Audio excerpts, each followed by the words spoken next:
So what I'd like to do today is sort of describe a little bit of the path that I've taken to get to where I am.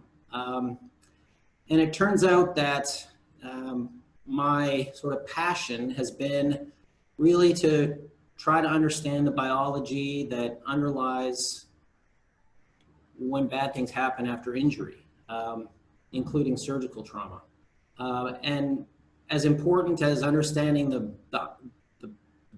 biologic facts, I think it's really important that we use that knowledge as clinicians to improve care and outcomes. And that's what I hope to get across to everybody today. There's lots of unmet needs in what we do. I was planning on talking about two of those in the field of surgical critical care that I am passionate about.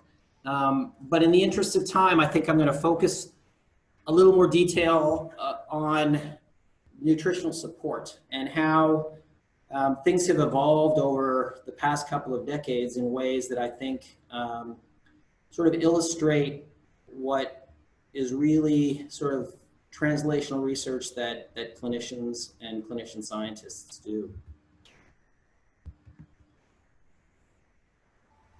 So of course, a lot of everything that we all do is on the shoulders of the people that we work with.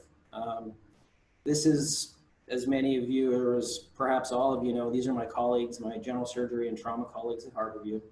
And as important as these folks are, equally or more important are all of the nurses, the respiratory therapists, and the fellows that work with us and the residents.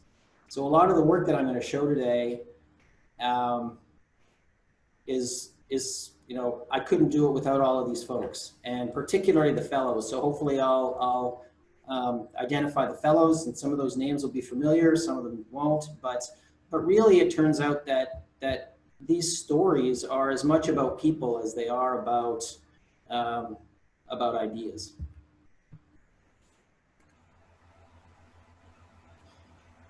So as Rich mentioned, I grew up and started my career in Edmonton. For those of you who haven't been there, it's an unbelievably beautiful place, but it's really cold. I don't remember when I actually pulled this screenshot of the minus 24 degrees, and I can't even remember if that's Celsius or Fahrenheit. At that point, it almost doesn't matter. They're getting pretty close to being the same. But winter's long, winter's hard, but it's a beautiful place. After finishing medical school, I made the 2,000+ mile trek to St. John's, Newfoundland, to do a rotating internship. This, as many of you know, was perhaps one of the most sort of, I think, important years in many of our careers. It was a time when we really just got to take care of patients. We didn't have to do any tests, and it was something that was really a wonderful time in my training, and I'm a little sad that it's not something that people get to do anymore. So Newfoundland, Newfoundlanders are the butt of a lot of jokes, and a lot of the jokes, they tell them themselves, and you know, lots of them are politically incorrect, but there was a great one, probably one of my favorite that I learned from one of my Newfoundland friends when I was there was, you know, as many of you know, there's always this recurrent sort of theme of Quebec wanting to separate from Canada. And the joke in Newfoundland was that, well, if Quebec separates, it'll be a shorter flight to Toronto.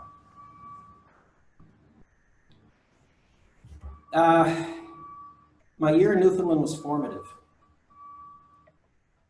And perhaps you can see that some of the things that I learned sort of informed my future career in nutrition and nutrition-related research. Complex carbohydrates and omega-3 fatty acids are sort of at the heart of a lot of the work that we do, and this really started for me in Newfoundland. So after a year of drinking rum and eating fish and chips, I returned to Edmonton to do my general surgery residency. And for those of you, given this is a department of neurosurgery, my first chairman was a neurosurgeon. And I think almost convinced me to enter the neurosurgical field, but I fought it hard, and carried on as a general surgeon.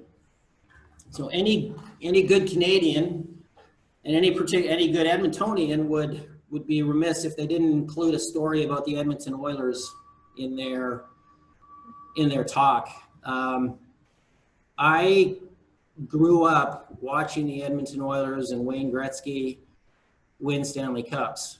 And I had the perhaps good fortune or misfortune of being the first year resident who saw Grant Fuhr when he came into the hospital with presumed appendicitis. I didn't think he had appendicitis, and this of course was the days before CT scanning. But my chief resident and my attending surgeon sort of said, you know what, let's let the grown-up doctors make the decisions here. And if any of you are reading this, the sentence at the bottom was not untrue. A surgeon later determined that Fuhr's appendix was in danger of rupturing. But it turns out that it really wasn't in danger of rupturing anytime soon. This was perhaps the most infamous negative appendectomy that was ever performed in the city of Edmonton. Grant Fuhr went on to have a less distinguished career, unfortunately, after this, and sadly, my advocacy failed, and so moving on from patient advocacy, I decided I was going to be a researcher. So at the time, you know, surgeons and clinicians were trying to figure out what kind of research they wanted to do. And really, we didn't have a lot of options back then. We were going to be clinical researchers, basic researchers, or bench researchers. I decided I was going to be a clinical researcher. And this started with trying to understand a little bit more about how we can improve care after trauma. And, you know, based upon my research experience and following up with finishing my general surgery residency, I decided I was going to be a clinical and epidemiologic researcher. I think you can see take the glasses off and give me a mustache, and there's some familiarity or similarities. So that brought me down to Seattle to do a master's of public health and couple that with my interest in critical care and trauma, and I spent a year here. After that, I went to Dallas for 5 years, and I think in addition to, there's a lot of times that you think are formative, but perhaps my time at Parkland in Dallas was really critical to sort of the direction of my research career. At this time, I was still planning on being a sort of a trauma systems developer and an epidemiologic researcher, but somehow I encountered a fellow named Bob Munford. Bob Munford was what I would consider a true sort of researcher in in every sense of the word, and he discovered the enzyme that deactivates lipopolysaccharide, and was sort of the person that the FDA and the NIH and all the folks went to when it was time to try to understand what was going on with sepsis. And we developed a partnership, Richard, Robert, Munford, and I, and this was truly what I thought was sort of the hallmark of sort of clinical scientists working with bench researchers to sort of understand the biology of what we do in the patients we take care of. And this led to sort of my first foray into what I would consider translational research, and which has been the foundation of my research career for about 20 years. And that's trying to understand the factors that sort of influence outcomes after injury. So along this path, sort of I developed a couple of other interests as well. A clinical focus on nutritional support, primarily in critical care, and this was really, in some ways my day job. trying to develop guidelines for nutritional support, understand how we can help and potentially harm patients with nutritional support. But at the same time, my research interests were sort of aimed at post-traumatic sepsis. Many of you might be familiar with this sort of research program that Harborview and a lot of trauma centers around the country were part of in the 2000s through 2010.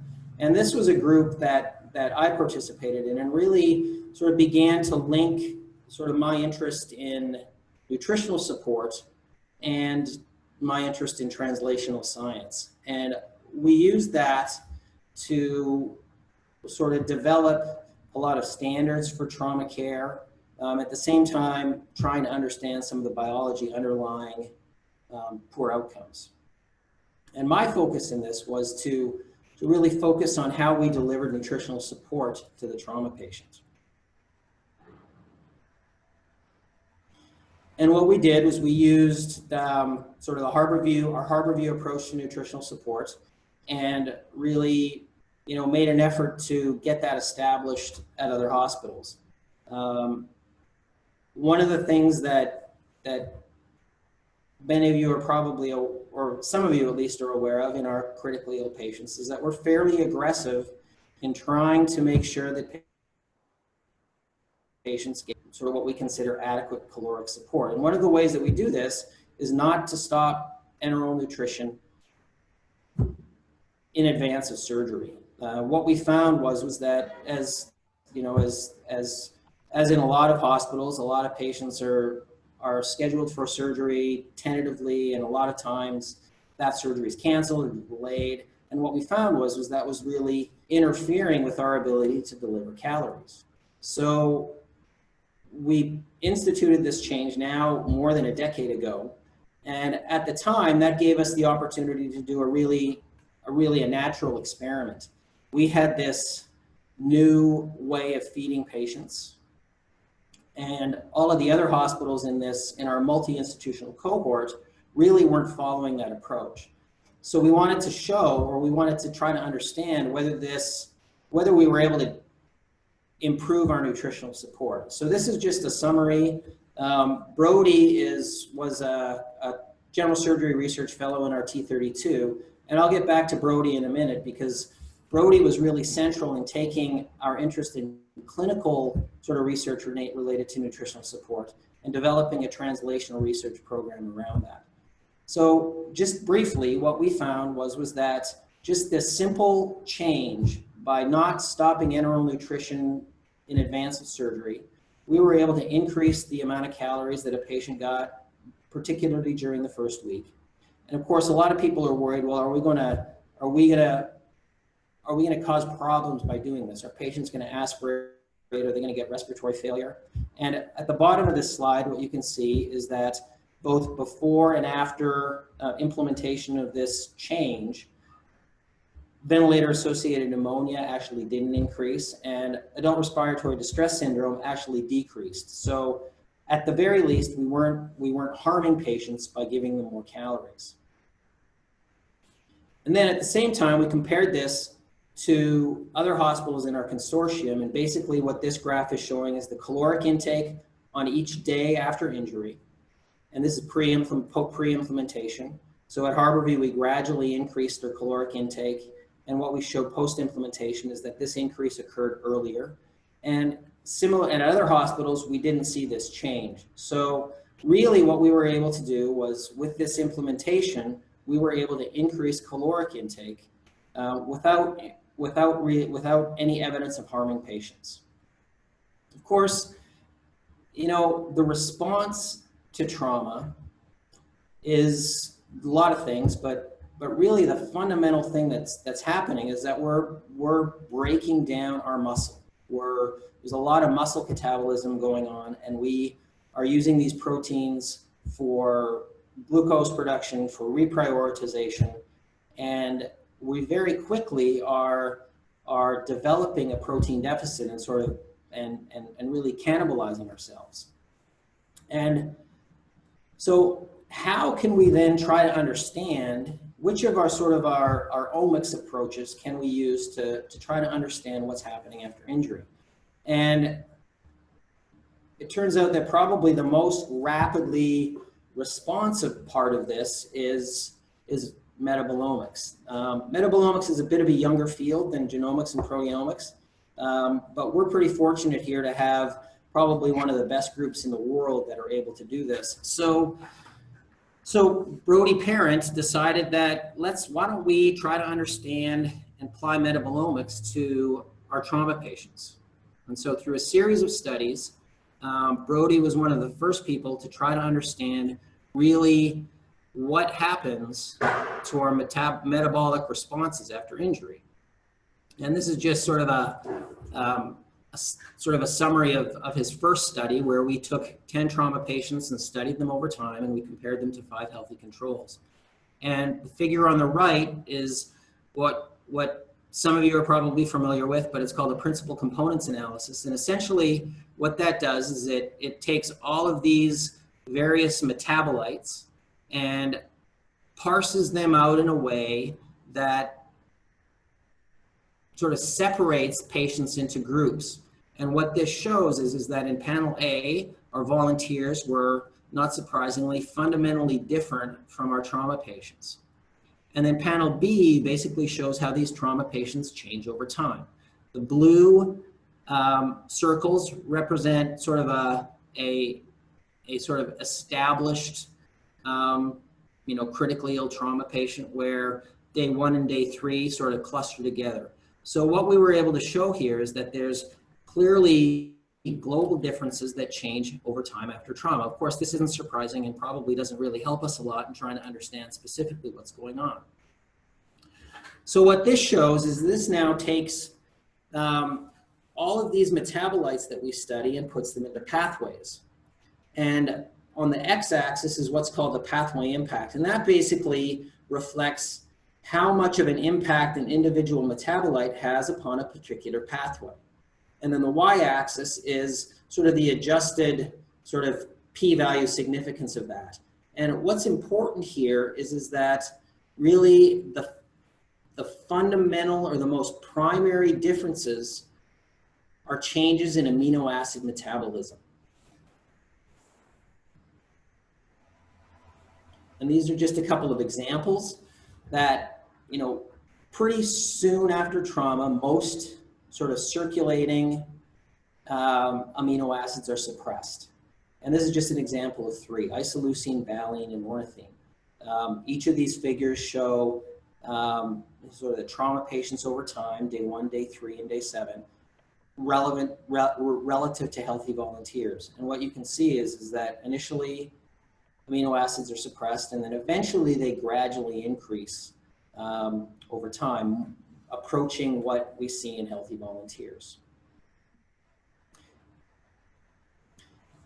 So the next step was then Brody wanted to understand how nutritional support might affect nitrogen metabolism, fatty acid metabolism, and so forth. And so what we did then was we enrolled 10 patients who were undergoing enteral nutrition, and we studied them at the start of their nutrition and over time. And similarly, we studied 10 patients who were receiving parenteral nutrition. And this is just a sample of some of the amino acid changes that we saw. And again, regardless of parenteral or enteral nutrition, the fundamental changes that we saw were primarily in amino acids. And these are just 3. So what we see here is that in the upper panels, 3 amino acids and how they respond to enteral nutrition. And what we see is that over time, we are generally getting closer to what we see in healthy volunteers in terms of amino acid concentrations. In contrast, what we see in patients who are receiving parenteral nutrition is that many of these amino acids actually don't respond to parenteral nutrition. And what this suggests is this is sort of one of the sort of pieces of evidence that I think is supportive of the fact that really the best way to feed patients is enterally rather than parenterally. And so that gives us sort of a picture of what trauma patients look like. It gives us a picture of how trauma patients respond to different types of nutritional support. And then the next step was try to understand whether we could determine or understand whether metabolic differences are reflective of how our trauma patients do. So this is a study that looked at patients who recovered quickly and patients who developed what is sort of typically referred to as chronic critical illness. So as all of you know, there's critically ill, injury patients, surgery patients, go to the ICU, and many of them recover very quickly.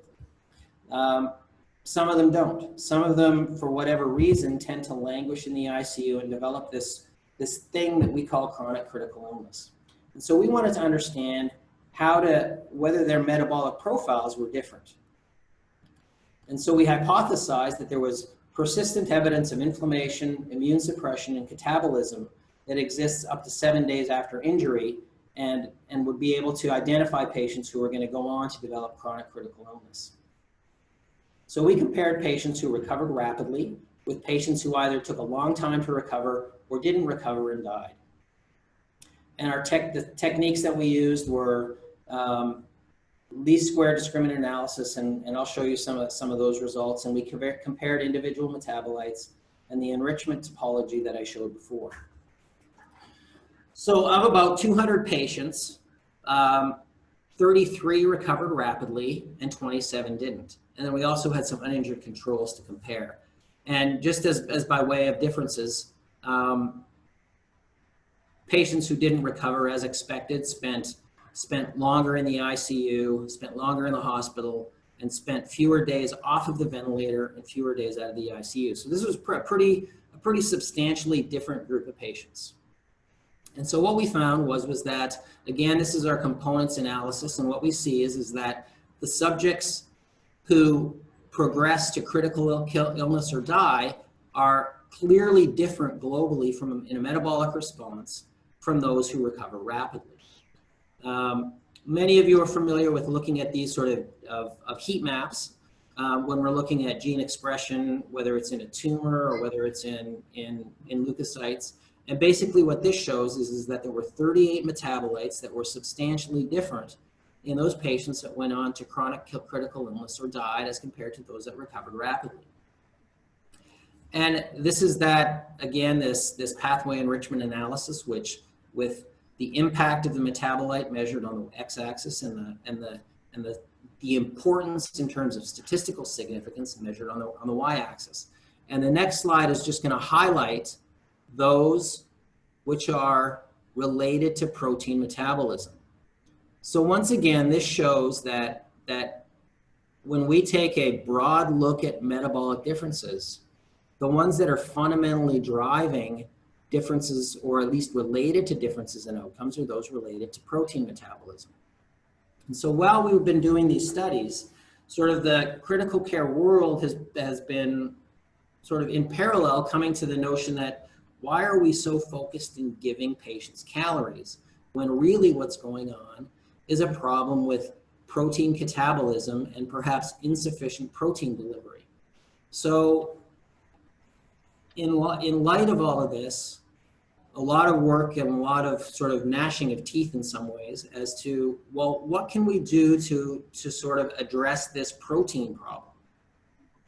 And so around 2016, the Society of Critical Care Medicine, put out their position paper, and one of the fundamental questions was, can we make a difference by giving patients more protein?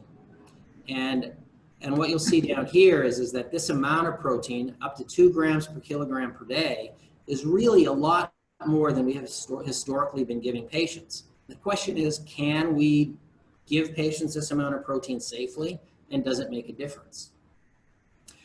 And so just by way of an example, this is some data from now about 5 years ago. And what this shows is that in the first week after trauma, patients have a pretty pronounced deficit in protein. And this, if you remember, is in the context really a system that is pretty good at delivering patients' calories and reaching our caloric goals. So basically what this shows is that in this first week, we're really remarkably under delivering protein. So how can we improve that? So of course, any good Canadian has to have a bit of a hockey metaphor. And sorry to Rich and all of you, but hockey metaphors are much better than football metaphors. And one of the things that I find is probably one of the most exciting things in sports is this notion of pulling the goalie. And it's been met with a lot of actual sort of academic study about what's the right thing to do when your team is down towards the end of the game and you want to get that advantage back. And so there's been academic papers written about this, about when, how, and why to pull your goalie in hockey. So of course, most of you remember the Miracle on Ice.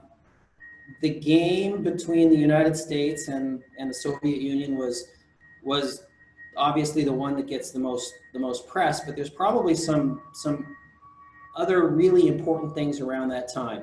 So on the left hand of the screen is a Swedish player named Mats Naslund, who was a star for the Montreal Canadiens for the 80s and the 90s. So Mats Naslund was on the losing not the losing Swedish team, but the Swedish team that was sort of expected to get the silver medal. And in the first game of the Lake Placid Olympics, the United States played the Swedish team. And this was in fact the only game that the United States didn't win, but perhaps was one of the most important games that they played. And they tied the Swedish team by pulling their goalie. With about a minute left in the game, they were behind 2-1. They pulled their goalie and they scored. This is Viktor Tikkanen, and he was the coach of the Soviet Union for much of the 70s, the 80s, and really through after the end of the Soviet Union and the Russian teams. And he's famously known for, in the final game against the United States, for not pulling his goalkeeper and not taking the chance to tie the game. So there's a lot of ways to use, pulling the goalie as a metaphor for what we do in medicine. But probably the most interesting thing is that what we know is that historically coaches pull the goalkeeper too late. And that's the point that I want to make here, is that perhaps some of the things that we do in medicine, we do too late. And so what I thought was then, why wait until a patient develops a deficit in protein to try to recover that deficit? And instead, let's just prevent that deficit from happening in the first place. So despite being able to give patients calories fairly early in their course, all of our formulas simply don't give them enough protein. So what we decided to do was that we were gonna study an approach where we were gonna supplement their protein right up front. So while we were trying to sort of increase their caloric intake, we were just gonna give them a lot of protein. Now, there's a number of ways that you can do this. You can do this enterally, you can do this parenterally, and there's also, as you can imagine, some potential risks to it. And perhaps we're going to just simply give patients protein that they're going to break down and increase nitrogen excretion and really not gain anything from it. But what we decided to do is we were going to actually supplement patients with protein and actually see if we could even achieve that. And so what we did was we took 53 critically ill patients, and as you can see, they were had a pretty substantial illness. They on average stayed in the hospital for quite a period of time. They had a significant risk of complications, and we fed them as we normally would, and we supplemented their protein. So what this shows is this is a generally pretty effective approach to feeding, whereby day 4, we were able to get most of the patients well above our target caloric intake. But using that formula, we never even came close to what this new proposed protein intake target was. Barely got above 1 gram per kilogram of protein. So our approach to supplement, this is what we gave them in terms of supplementation over time. And then when you add that together, you can see that in our total daily protein intake, we were able to achieve 2 grams per kilogram per day by day 4. So this was really one of the first demonstrations that we could actually achieve this sort of new high protein target relatively early in the course of somebody's critical illness. And this is, again, all done using enteral support, no parenteral nutrition. And so, of course, we picked our patients that was sort of an ideal circumstance, and we wanted then to decide whether we can really do this, whether in the context of a randomized clinical trial. So about 4 years ago, we went to the NIH and asked them to give us money to randomize patients to this approach. And for 3 years, they kept saying no. Didn't matter, we started the randomized trial anyway, and finally went back to the NIH and asked them, well, okay, if you're not going to give us money to do the trial, will you give us money to actually study our patients' blood? And they did. So what I'm going to show you today is sort of the initial results of this randomized trial. I don't have the final clinical results because we haven't finished enrolling, and I can't look at those results yet, but we can tell you a little bit about how we're doing. So Dara Horn was Brodie Parent's replacement, and she took over some of these studies. And basically what I'm going to show is some of her work looking at how we were able to sort of at least affect our nutritional support in these patients in the context of a randomized trial. So we wanted to do a few things. We wanted to determine whether we could increase protein supplementation in the context of a clinical trial. We wanted to determine whether the patients were actually using this protein and instead of breaking it down and just excreting the nitrogen. And ultimately, we wanted to determine whether clinical characteristics can be used to predict protein catabolism, and finally determine whether we actually make a difference in clinical outcomes. We're not going to talk about these today. So these are some data from about a year ago. At the time, we had enrolled 267 patients, randomized pretty equally. We're focusing on a smaller group of patients in whom we actually measured nitrogen excretion so that we could understand whether they're using this protein. And this is sort of the initial summary. The patients were pretty typical for our trauma patients, 55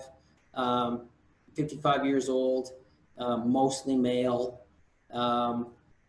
Most of these patients are trauma patients. Some of them are other surgical critical care patients. So are we actually able to give them the protein like we had hoped? And this is, again, the sort of a similar figure to what I showed before, looking at protein intake over the course of the first week. And what this shows is that, in fact, we are able to develop two pretty distinct groups simply based upon our supplemental protein. The white bars are the patients that didn't get the supplemental protein, and they're receiving by the end of the first week about 1 gram per kilogram per day. And then the treatment group is receiving well over 2 grams per kilogram per day. So I think what this shows is that we actually are able to sort of develop two fundamentally different groups in terms of their nutritional support during the first week.